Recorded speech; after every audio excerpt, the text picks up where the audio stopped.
বগুড়ার চুন্নুর চাপ সত্যি কি বিখ্যাত নাকি শুধু নামেই চলে?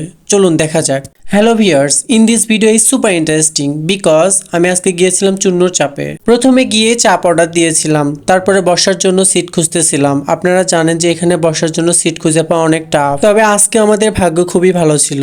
একটু পরে আমি আর আমার ফ্রেন্ড মিলে একটা সিট খুঁজে পেয়েছিলাম। তারপর সিটটা রিজার্ভ করে আমি বেসিংয়ে হাত ধোয়ার জন্য গেলাম।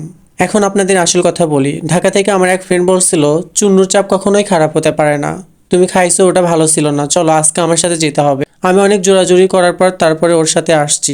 যেহেতু আমার ফ্রেন্ড ঢাকা থেকে আসছে, আমি ওকে নাও করতে পারতেছি না। আর যদি বলি টেস্ট খারাপ ছিল, ও বলবে যে আমাকে এসব বলে নিয়ে যেতে চাচ্ছে না। তাই আর কি সেকেন্ড টাইম যাওয়া।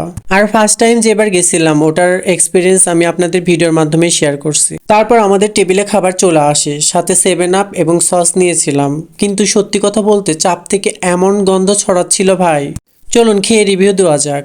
প্রথমে মুখে দিতেই বুঝতে পারলাম যে মাংসের সাথে যে মশলার কম্বিনেশনটা এটা খুবই ভালোভাবে অ্যাডজাস্ট হয়েছে, বাট ভিতরের দিকটায় মশলার পরিমাণ নাই বললেই চলে। তখন আমি তাদের এই বানানো মশলাটা দিয়ে ট্রাই করতেছিলাম। এই মশলাটা দিয়ে খেতে ভালোই লাগতেছিল, সাথে সসও নিয়েছিলাম। ওভারঅল টেস্ট মোটামুটি ভালোই লাগছে। বিশেষ করে মাংসের বাইরের যে ক্রিস্পিনেস এবং ভিতরের যে স্মুথনেস কম্বিনেশনটা জোস। কিন্তু তাদের মাংসের ভিতরের মশলার জায়গাটা আরেকটু ইমপ্রুভমেন্ট করা দরকার। এবং আপনারা কারা কারা খেয়েছেন, কবে গেছিলেন জানাবেন।